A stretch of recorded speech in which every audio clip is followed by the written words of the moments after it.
A seguir falaremos sobre o tratamento da depressão e da ansiedade em pacientes com transtorno do espectro do autismo, antidepressivos e outras estratégias. Vamos começar falando sobre um caso. O Sr. C é um homem de 20 anos com transtorno do espectro do autismo. Ele foi precoce em seu desenvolvimento da linguagem, falando frases completas entre 1 ano e meio e 2 anos de idade. Ele tem um forte interesse em ficção científica. É um interesse restrito. A maior parte de seu tempo é gasta com esse interesse. Ele se apresenta em seu consultório com queixa de humor deprimido e sentindo-se excluído socialmente por seus colegas. Apesar de sua inteligência, ele sempre foi o melhor da turma em termos acadêmicos. À medida que as demandas acadêmicas aumentam, seus desafios de organização resultam em mais dificuldades acadêmicas. Ele tem um autoconceito muito negativo em relação ao seu autismo, relatando frequentemente na consulta: "Eu odeio o fato de ter autismo, eu odeio meu autismo." Ele tem uma espécie de percepção parcial da maneira como seu autismo pode dificultar que ele faça amigos, mas não tem muita noção de como necessariamente mudar isso, e tem sentimentos frequentes de solidão. Ele precisa de tranquilidade constante em relação a desastres naturais e eventos futuros, preocupando-se constantemente com isso no futuro.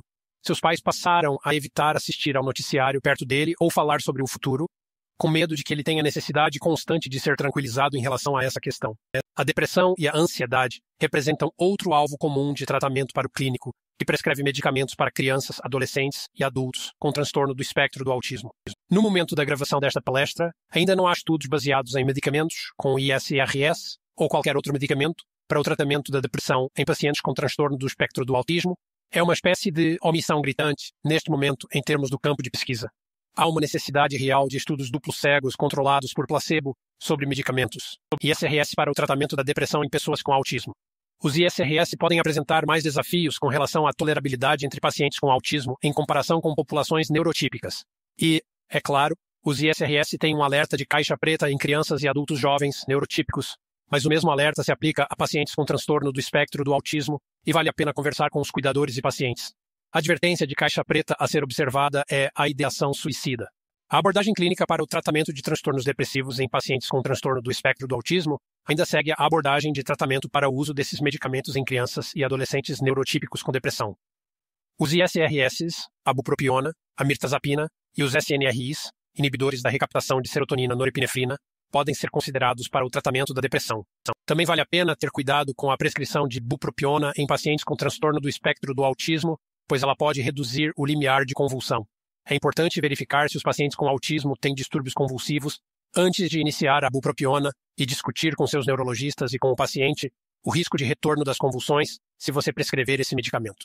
Quando se trata de ansiedade no transtorno do espectro do autismo, há alguns pontos que merecem ser destacados. Em pacientes minimamente verbais e não verbais com transtorno do espectro do autismo, sempre haverá alguma incerteza quanto ao estado emocional do paciente. Se o cuidador estiver trazendo uma criança com autismo, minimamente verbal, relatando explosões graves e se perguntando se a ansiedade pode ser um precipitante, o clínico deve perguntar: quais são alguns gatilhos comuns que podem vir antes de uma explosão ou de um estado de agitação? Ao avaliar explosões ou estados de agitação em pacientes com autismo minimamente verbais, pode ser muito útil observar os antecedentes que vêm logo antes das explosões. Isso é como fazer uma análise em cadeia. Por exemplo, uma explosão pode ocorrer antes de uma separação antecipada ou exposição a um cão. Todas essas coisas podem contribuir para que o caso esteja mais relacionado à ansiedade, ao passo que, se forem demandas não preferidas ou acesso negado a atividades ou alimentos preferidos, isso pode sugerir mais um problema de controle da raiva em geral. Há um estudo importante que vale a pena mencionar quando se trata da buspirona. Trata-se de um estudo aberto, de 8 semanas, em 22 indivíduos com transtorno do espectro do autismo. A maioria tinha transtorno do espectro do autismo de funcionamento superior e a faixa etária era de 6 a 16 anos. Todos esses indivíduos eram, em sua maioria, pacientes internados. Portanto, seus problemas com ansiedade eram tão graves que foram hospitalizados. Os clínicos puderam usar uma dosagem flexível e acabaram chegando a uma dosagem média de 30 mg, em uma faixa de 15 a 45 mg por dia. E os sintomas-alvo eram o tratamento da ansiedade ou da ansiedade e irritabilidade concomitantes. Os resultados desse estudo, a medida de resultado usada foi a escala Clinical Global Impression Improvement, a CGI, na qual os médicos foram solicitados a classificar se alguém tinha melhorado muito ou apresentado uma resposta acentuada, melhora moderada, melhora leve, nenhuma melhora, piora leve, piora moderada ou piora muito forte. E 9 indivíduos que tomaram buspirona tiveram muita melhora ou resposta acentuada, e 7 indivíduos tiveram resposta moderada. A medicação foi muito bem tolerada. Alguns efeitos colaterais observados foram sedação inicial, leve agitação e náusea inicial. Um indivíduo, porém, apresentou movimentos reversíveis da boca, semelhantes a um tipo de movimento tardio da boca. Eles melhoraram com a interrupção do medicamento. Todos os indivíduos que responderam ao medicamento permaneceram com ele, e a melhora observada estava presente no acompanhamento, em uma média de 5,4 meses. Embora esse seja um estudo aberto, eu o menciono apenas para enfatizar aos clínicos que a buspirona deve ser considerada em pacientes com transtorno do espectro do autismo para o tratamento da ansiedade, onde pode haver desafios com a tolerabilidade dos ISRS.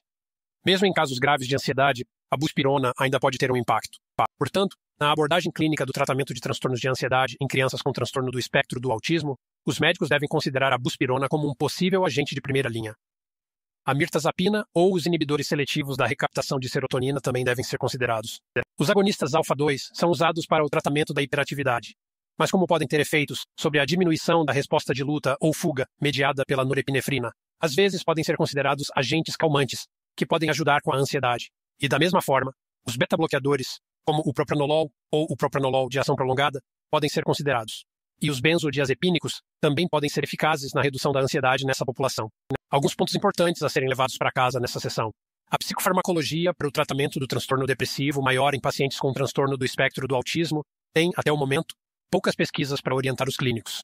Os ISRS podem apresentar mais desafios com relação à tolerabilidade entre pacientes com autismo em comparação com populações neurotípicas. Os médicos devem considerar um teste com buspirona para o tratamento da ansiedade em pacientes com transtorno do espectro do autismo, em função da tolerabilidade superior.